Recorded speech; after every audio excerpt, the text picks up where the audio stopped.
What's going on, everybody? I'm Howard Bender. I've got the GM, Jim Bowden, by my side. Welcome into Fantasy Alarm's Front Office Insights, our MLB team-by-team breakdowns to help get you ready for the fantasy baseball season, especially with the fantasy baseball drafts probably creeping up on you as we speak. We go today down to Houston. We're talking to We're talking about the Houston Astros, the defending Major League Baseball World Series champions. And, well, Jim, this team is just, stacked. Absolutely stacked from top to bottom.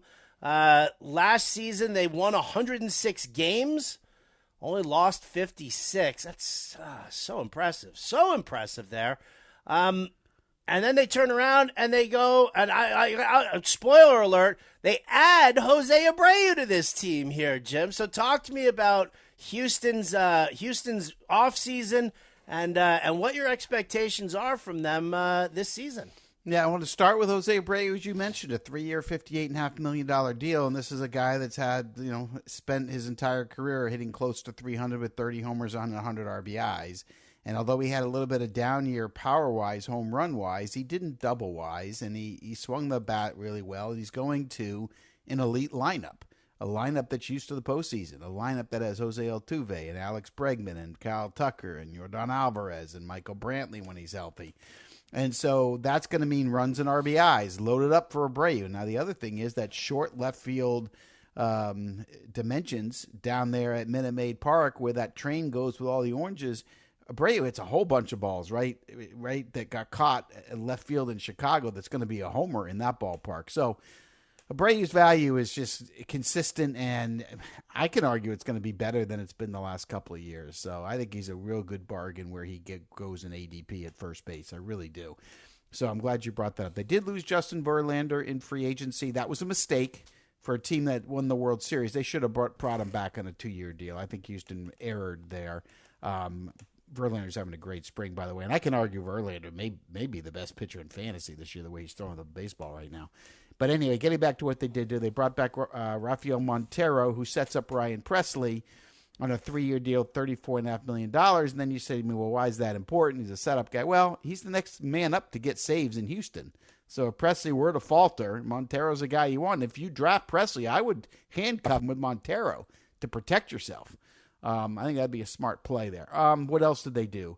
They brought Brantley back 1 year, $12 million, and then that's really it. They made a small move getting outfielder Bly Madris from Detroit, but that's really insignificant. That had more to do about a roster move. So, yeah, that was the moves. But, Howard, to your point, this team was so good they didn't have to do anything. Yeah.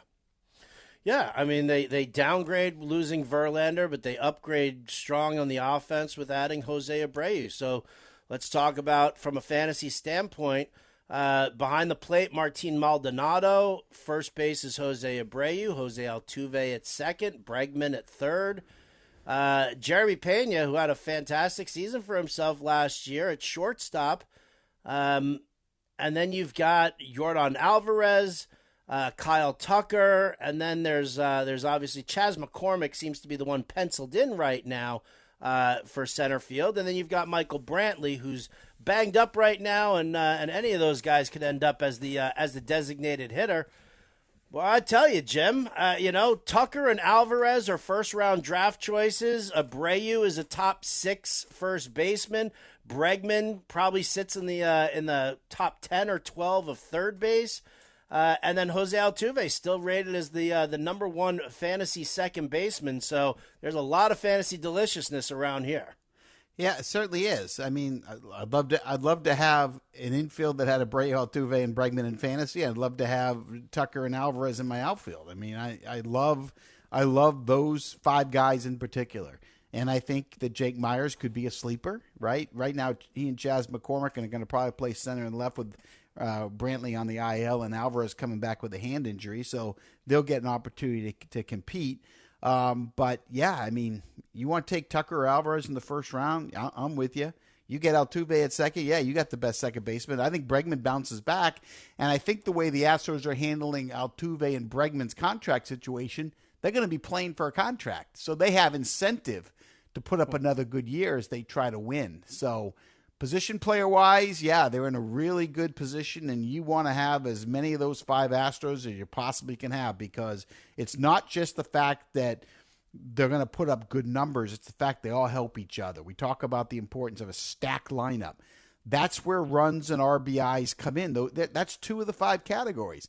And the more star hitters you have surrounding each other, the more the runs and RBIs go up. So that's why when you see a team like the Astros or a team like the Padres, you want to be able to get that stack, because they're not just going to hit homers or steal bases. They're going to get you those other 2 important categories. And then their averages also go up because nobody can pitch around them, so you got to pitch to them. Yeah. And so that's why, again, if it comes close, like the thing I try to explain to people, I love Rafael Devers, the third baseman of Boston. Absolutely love him. He's one of my favorite hitters in the game, right?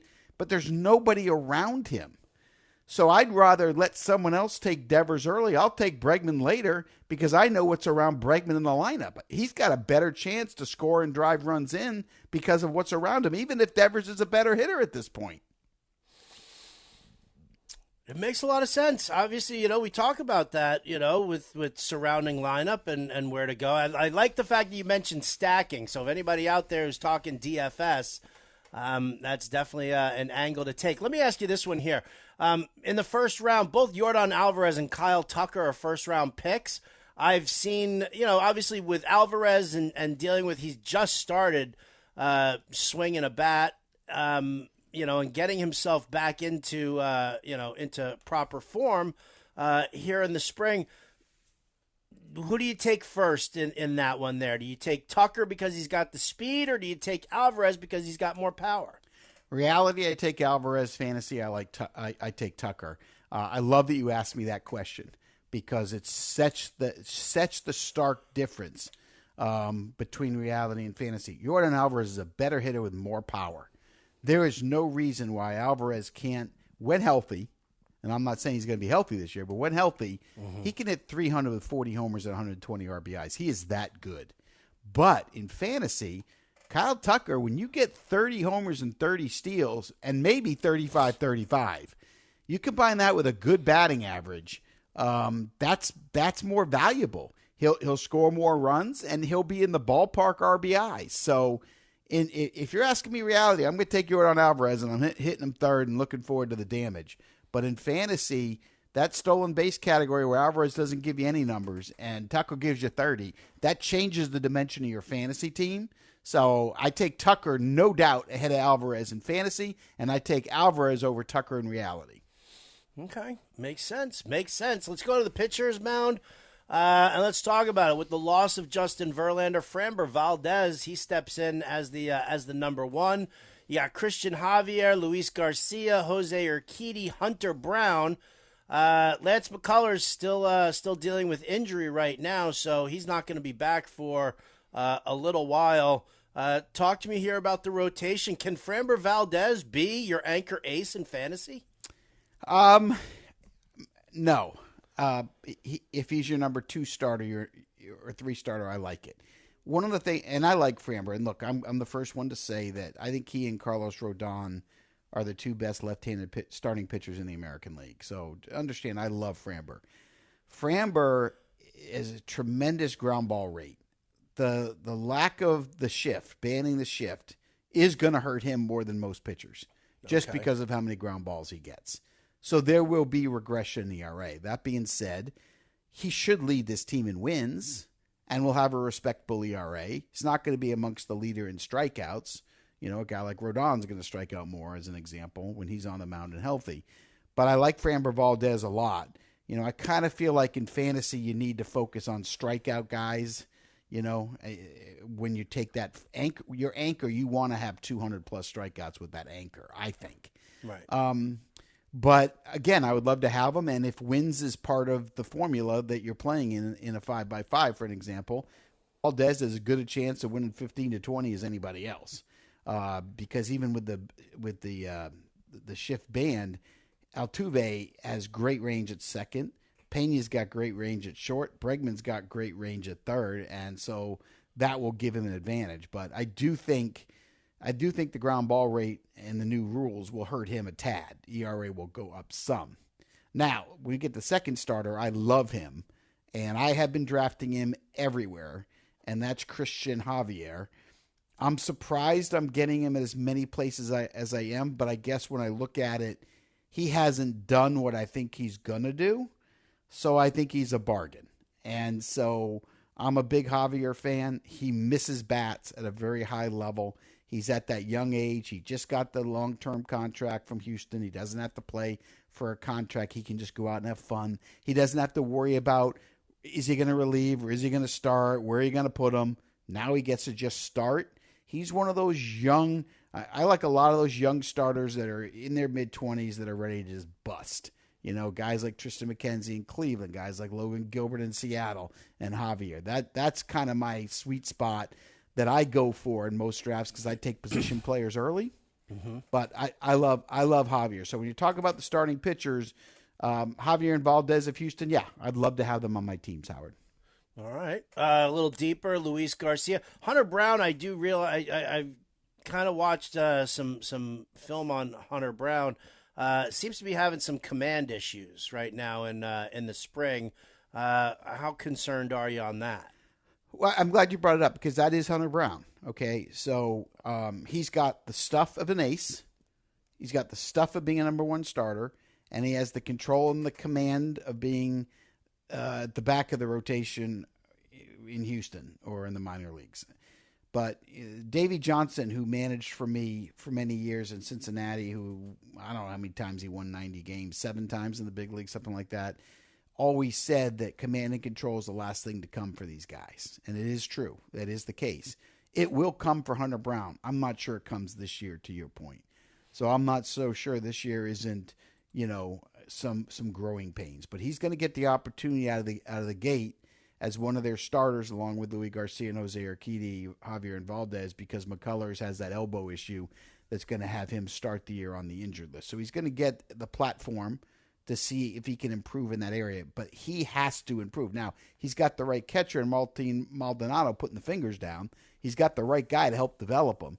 But to your point, you were hoping in spring training he was going to show improvement from what he did last year, and he hasn't. Doesn't mean he can't, and he certainly would be a nice sleeper. Nice, the potential's there if it hits. And the question really isn't if, it's when. Right. Is it this year, April, June, August, or in 2024? And that's where you got to take a guess and take a stab.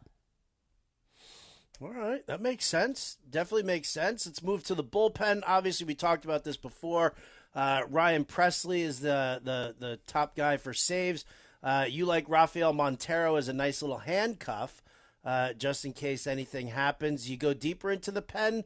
Any interest in, if you're in a saves plus holds league, maybe Brian Abreu, maybe Hector Neris? Yeah, I love Abreu stuff. I mean, it's kind of like Hunter Brown, right? Stuff's ridiculous, like stupid stuff. So, yeah, I would take Abreu in that situation, sure. And if you're in a league that has holds, or you're in a point system league where you don't have to get saves or wins and you get, strikeouts, ERA, those kind of things, I would take Abreu. Yeah, I'm a big fan of Abreu. But Presley's the guy you want in terms of closers. And it's okay if you have to reach to get a closer. This is the year to do it. In past years, I punted it always.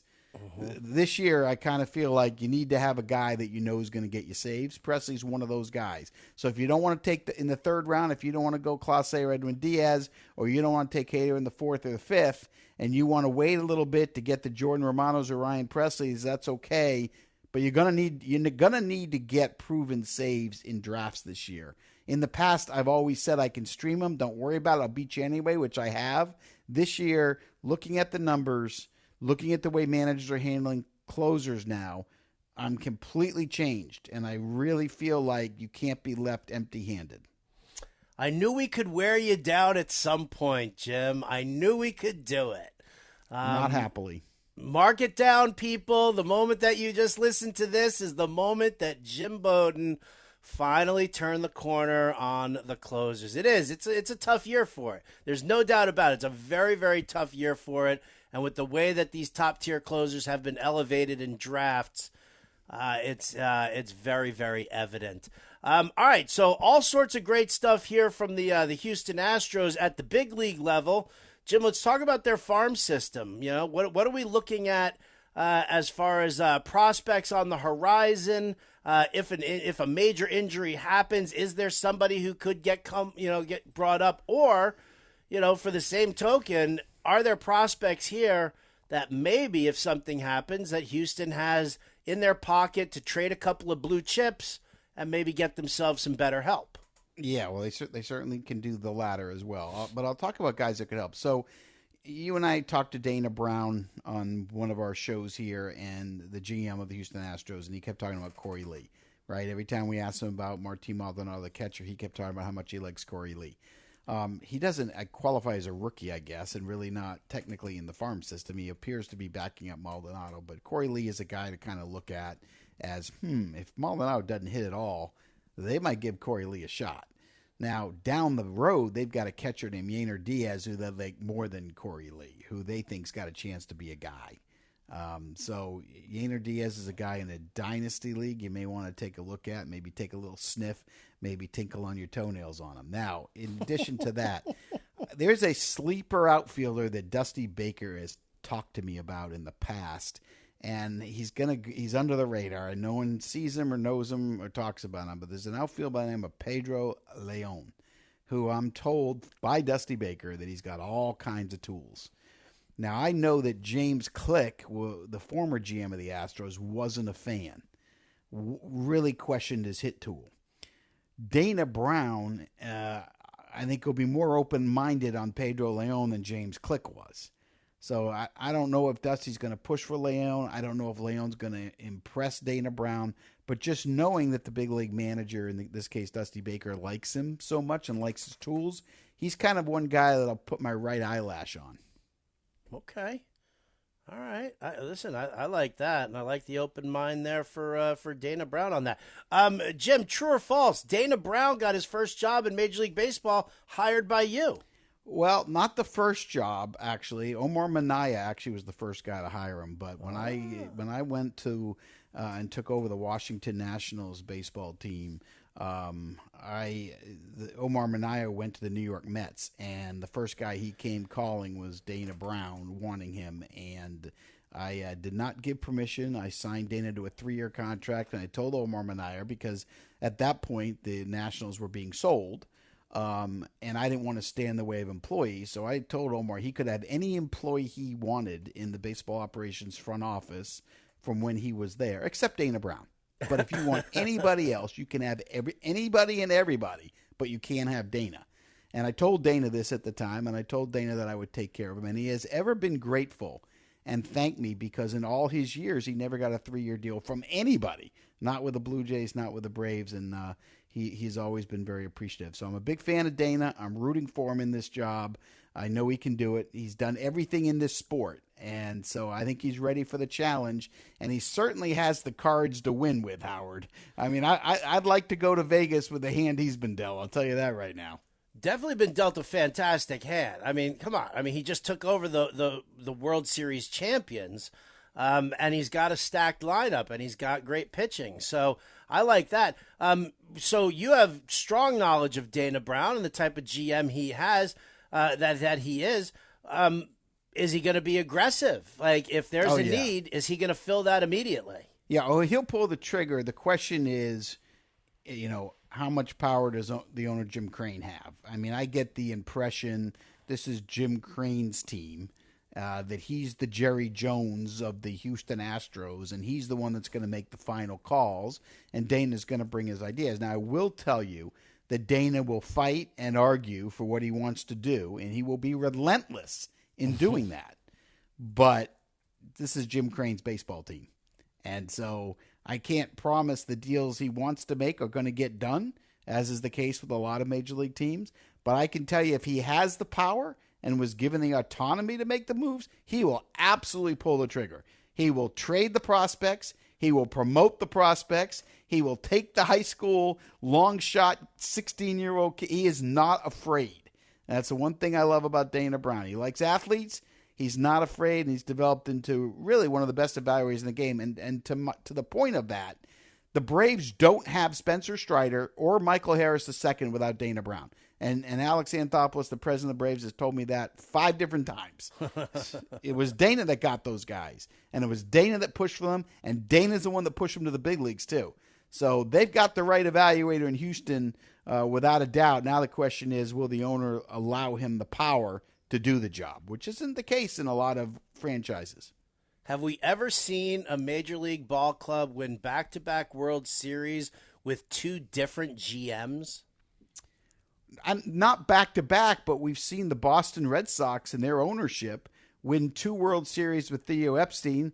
They won a World Series with Ben Cherington. They won a World Series with Dave Dombrowski. So we've seen the Red Sox ownership group win world championships with 3 different World Series. Maybe Jim Crane is trying to tie that record. Very interesting to see what happens there. All right, let's wrap up our coverage of the Houston Astros. 1 fantasy sleeper, 1 fantasy bust, Jim. I'm going Christian Javier as my sleeper. I love him. I love the strikeouts. I think he's got a chance to be an ace. Can't wait to watch him this year develop. I've got him everywhere. This is the year I got Christian Javier everywhere. I like him a lot better than the ADP, so I'm in on him. My bust, I'm going to go Jeremy Pena, but I want everyone to know, look, I love Jeremy Pena. I think he's going to be a really good player for a long time. I respect what he did being the World Series MVP. It was one of my favorite interviews of last year, being on the field and interviewing him right after the World Championship. It was a tremendous series by him. Baseball's really hard. It's not as easy as you think. I think year 2 for a lot of young players is going to be hard. Jeremy Pena still has some holes, and I think a lot of teams are going to be watching him and pitching to him differently than they did this past year. I think there'll be regression with Jeremy Pena in year 2, and then I think in year 3 he'll have his best year in the big leagues. But if I'm looking at the shortstop category and I'm looking at the alternatives that are there, I think people that are taking Jeremy Pena ahead of a lot of good shortstops are making a mistake. I think he'll be the bust. All right. Okay. You like him, but not the guy that everybody thinks that he is. That makes complete sense. Love it. Absolutely love it. All right, that's going to do it for our coverage here of the Houston Astros. As always, you can hear all of our MLB team breakdowns just on the SXM app. Search Fantasy Alarm, or just go to fantasyalarm.com and go to the MLB Fantasy Baseball Draft Guide, which is 100% free, and look for the front office insights. So, for Jim Bowden, I'm Howard Bender. We'll catch you next time here on SiriusXM Fantasy Sports Radio.